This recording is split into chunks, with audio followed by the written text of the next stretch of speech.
In this video, we're going to be looking at how descriptive statistics can help us avoid making errors when we go to model and analyze our data.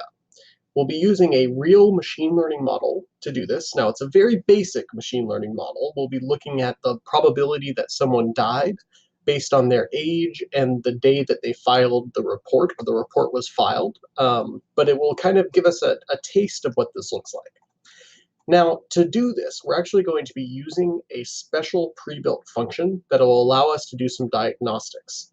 So similar to how we've imported packages in the past, right? So we've imported pandas as PD.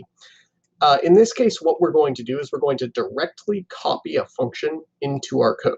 So if you go to the website under Resources, you'll see this link called Helper Functions. Once you click on that, you'll see a few different functions. The function you want is this def_viz_cm. So I'm going to highlight this and copy all of this code, right-click on it, and click Copy. Now back in Jupyter, down in a new snippet, I'm going to right-click and click Paste. So now I've added this new block of code, which is a function called viz_cm, and this is a visualization function. You don't have to worry about any of this. Just like when we import a module, and you don't really have to know all the code behind the module, modules are really just combinations of these functions. So here we're directly copying this particular function into our code. So I'm going to go ahead and click Run on this. And just like that. So now this is loaded in my code just like a module, and I don't have to worry about it at all. Now let's go ahead and start setting up our model. So kind of our play model where we're going to explore this. So let's type in ml_select. So I'm going to select some data for our machine learning model. In this case, I'm going to use only those cases where the age unit is equal to years. So we're going to start there. So let's go ahead and run that. All right, so now let's take a look at our outcomes, because we do want to ultimately be predicting if someone died or not. And so we need to look at all these different outcome classes to figure out how we can manipulate our data to change those categories to either be death or no death. So let's take a look at what we're working with. So I'm going to use that counter function again. But this time we're going to use it on the machine learning select, and we're going to use it on outcomes. So this is going to give us a list of what outcomes we're dealing with. So if I scroll down here, this is the set of all of the different outcomes that were recorded. We can see, as we alluded to before, we certainly have death, right? So death does occur. There are 925 cases of just death. Nothing else happened. But we do also have a lot of other cases in which death is just one thing that happened, right? So they did die, but they also visited their healthcare provider. They did die, but they were also hospitalized. As we mentioned before, if we just use the fact that someone died, and we're trying to predict that someone died, we can't simply say that category equals death, right? We can't simply say outcome equals death, and that's what we want to predict. Instead, what we need to do is search through all of these for the word death, and then if it actually has that word, then we're going to set the patient to a 1, something that indicates that they did in fact die. So first things first, let's first create a new variable in our data frame, and I'm going to call it patient death. And to start with, I'm going to set this to 0. So what this means in this case is I'm going to say that 0 means the patient did not die. So right now, to start with, every single patient is being considered alive. Now we want to change those values from 0 to 1 in the cases where they did actually die, when there was a death. So first, let's do a selection. We're going to do a slightly different selection here. So we're going to do select all the deaths, and we're going to do that with a string search. So in this case, we're going to do .str for string, and then contains. And this is the trick. So now we're looking through this data frame for every single case where the string contains the word death. So it's not a direct match like we've done before, but rather it's this contains search. So we'll go ahead and run this. And now we have this selection. Now what we need to do is this update, right? So you'll remember these are all set to 0. So now I want to set some of them to 1. So to do that, what we're going to do is something slightly different than we've done before. We're actually going to use an indexed-based lookup to change some of these variables. So in pandas, how we do this is we do df.loc, and that stands for locate. The first thing is what we're using for the locations. So in this case, we're using the selection that we just created. So we're saying, go in and locate any time when this is true. I want to know what row that is. And then I want to tell it, okay, in that row, I want you to change one value. And in this case, I want them to change the one value. I want the algorithm to change the one value that is in patient death. And I want the algorithm to change it to 1. So I'm going to go ahead and run this. Let's go ahead and take a look at this. So we're going to do df patient death. Go ahead and run this. And here we have all of these zeros and a couple of ones, right? So these are rows where there was a death. So the 80,000th row in this case did have a death. We can see here, so there's 80,000 different rows in this particular data set. So that's what we're working with in this particular data frame. So we now have this beautiful binary column with ones or zeros. A 1 indicates that a patient died. And what we actually want to do with that is predict the probability a new patient might die when they come into the hospital. So if a patient comes into the hospital and they have a certain age, then maybe we can predict, how seriously do we need to take this? Now, this is obviously a very rudimentary model. In practice, you would use a lot of different characteristics to do these types of triages, but let's pretend we're just going to use age and the date you're walking in. So the first thing we'll have to do is we want to actually get the date field working, right? Because I want to use the date to predict the likelihood of death. So just the logic behind this real briefly, the later it is, right, if you're in 2018 versus 2000, you're much more likely to live because medical healthcare has advanced, right, just because we get better at things over time. So let's control for that. The first thing we have to do, though, is look at what our actual data is. So let's look at df, date of event. So this is the date that the event, the choking or whatever happened. We can see, first of all, there's a lot of NA data. So we will have to eventually take care of that. But more importantly, these are not numbers, right? We constantly run into this problem of we have data that is not numbers. So the common way that this is taken care of in kind of data science is we select one date in the past. Generally some date in 1970 or 1990. It really doesn't matter what the date is, but some date. And you calculate the number of days between this date and the date you choose. Between this date and the date you choose, between this date and the date you choose. So this value, instead of being December 5th, it would be, 10,545 days. And this one might be 10,555 days because it's, 56 days because it's 11 days later. And that allows you to have a numeric that represents these dates that a computer can use in a model. But we have to get there. All right, so let's go ahead and start that conversion. So first and foremost, we have to tell Pandas that the column that we're working with is in fact a date. It doesn't inherently know that it's a date. It'll just think it's a string otherwise. So that's what this PD datetime does. We are going to save this into a new column of data, which I'm going to call date numeric. So I'm going to set date numeric, my new column, equal to this new, basically just telling Pandas this is a date.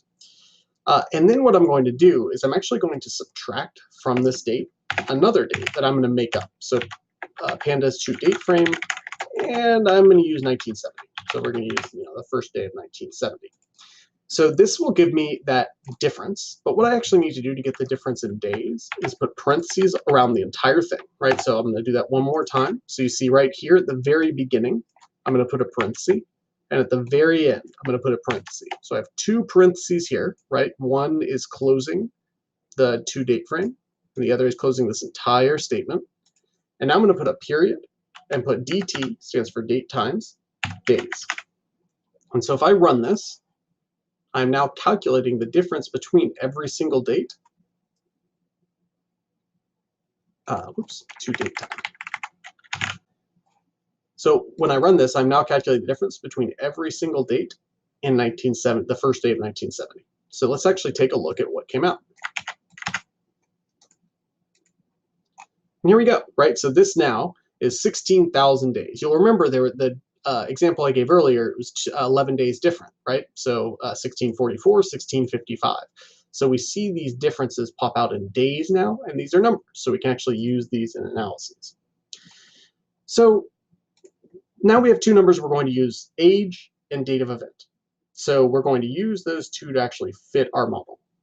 Now, the first thing we have to do is remove NA values, right? We have all of these NA values that are not going to work in our model. There's nothing we can do with them. We'll talk a little bit later in this course about how you can impute and try to fill in missing data, but we're not going to do any of that now. What we're going to do instead is we're going to create a new data frame called no NA data frame, and we're going to do that by doing df.dropNA. And all this is going to do is drop every row that has an NA. So it's a very messy way to get rid of data. You lose a lot of data unnecessarily, but we're just going to run with it for now. So let's go ahead and click run on this. And then we'll look at our new data frame, our no NA, same date numeric. And you see now everything has a value because we've removed everything that did not have a value. So now we actually need to get into the nitty-gritty of our model. Now, this is a very arbitrary machine learning model I'm choosing, and you just don't need to know the nuances of it yet. It's something called a classification tree. So type in from sklearn.tree import decision tree classifier. So this is the module, and again, this is just like installing a program. We're going to use this tree. So then let's define our machine learning model. I'm going to call it machine learning model, and we're going to set that equal to a decision tree classifier. And for this, set the random state equal to 1693. So this will ensure that the results I get match the results you get. So this is a classifier that basically is going to attempt to go through our data and predict if someone is likely to die or not, right? If patient death is a 0 or a 1, based on the date of event and an individual's age. So that's the goal that we're working on here. Now, to do this, we need to define two things. First, we need to define the variables that we're going to predict with. So I'm going to call this variables we predict with. This is frequently called X as well, but I'm just going to write this out in long form. And so this will be the no NA data frame, 2 brackets, because there's going to be multiple variables. The first one, we're going to use patient age, and then comma, date numeric, the field that we created.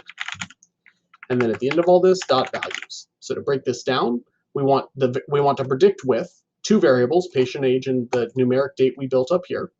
We want to get those variables from the no NA data frame, and we need the values from that. And the reason we need these values, we actually don't need a pandas data frame for the classification model we're going to be using. We need the raw numbers. So that's what we're doing there. Second thing we need is the variable we want to estimate. So I'll write this out in long form again. Same data frame, the no NA. And in this case, we want patient death, right? So this is the same variable we created again. This is the 1 or the 0. So we're going to predict this.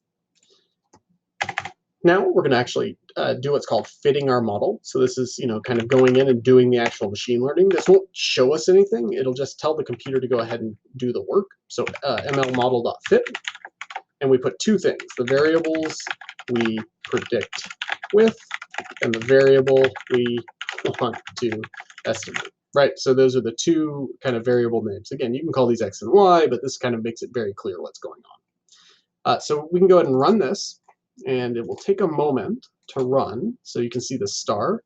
And so there we go. So we've now fit our first machine learning model, but we can't really, see anything, right? There's no real clear data. So what we're going to use is that viscm function that we got from the website. So I'm going to type in viscm, and then in parentheses, the model. So this is the model that we actually want to take a look at. I'm going to type in the labels. And we have two different X variables that we're putting in here. So I'm going to put in the labels are age, comma, days since Jan 1, 1970. So those are our 2 variables. And then we have 2 different variables we have to define. So we're going to do X equals the variables we predict with, and Y lowercase equals the variable we want to estimate. Right, so this will tell it, visualize the results from my model, where the labels for my model visualization are these 2 labels, the age and days since 1970. X is the variables we're predicting with, and Y is what we're trying to estimate. So this will give us a nice visualization of what the model actually did. And this will take just a moment to calculate the visualization. And you can ignore these warnings if they come up. So this is the actual outputs from that particular classification tree. Now, what in the world are you looking at? Every single green dot. So let's take this green dot, for example, right here. That green dot is someone that was age, let's call it about 10. So that green dot's at around 10. And days since January 1, 1970, let's call it around 16,000. So that means someone that walked in days 16,000 and age 10, they died. So what, whatever reason, when I don't know what they ate, I don't know anything, but they ate something and they died. That's represented by a green dot. Every single one of these green dots is a case where they died. Every red dot is a case where they did not die. So what do we see here? These green regions, this is where the model is going to predict that someone will die. So these two green dots right here are cases where we're getting it right? So we're actually predicting an individual will die in those two cases. This case right here, the model is getting it right. All of these cases up here, we're getting it wrong. Now, the flip side, the negatives, right, we're getting a ton of those correct, right? All of these red dots here we're getting right because they're all in a red region of the model. This is a pretty common problem in machine learning where we have a huge, huge number of cases where there was no problem. No one died. So let's take a look at how we could diagnose that using descriptive stats. Very straightforward. NoNA data frame. Let's get the patient death, and you'll remember this is a 1 when it's something that happened, it's a death, and a 0 when it didn't. So I'm just going to look at the sum. So 244 cases where there was actually a death, and that is out of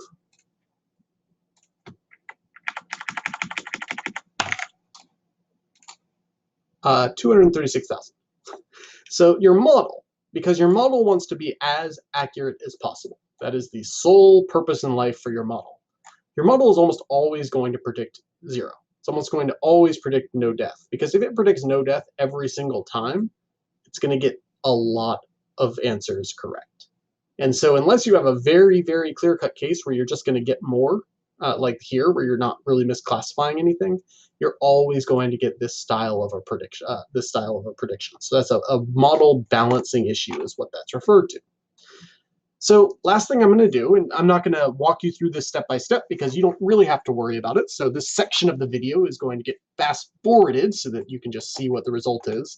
What I'm going to do is I'm actually going to go in and I'm going to create a balanced version of this model so you can see the difference.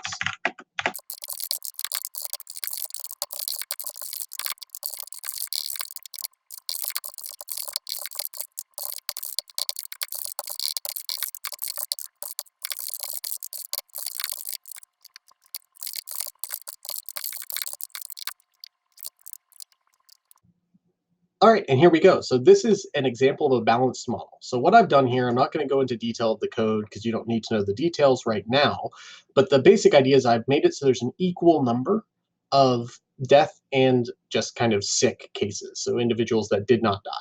Again, the red ones here are the cases where they did not die because those are zeros. The green ones are the cases where they did, so those are ones. We have the evil villain color scheme going on here. What you can see here, so let's compare this plot to this plot. So here in this plot, the green dots essentially had no weight. The model didn't care about the green dots because there were so many red dots. Whereas here, the model cares a lot about the green dots, right? It's cutting large portions of its space out so that it will actually classify those as green. So what this means is, if we used this model, I mean, no hospital in their sane mind would use this model, but if you were to, and someone the age 50 walked in, and they walked in 15,500 days after 1970, January 1st, 1970, you would predict they're going to die.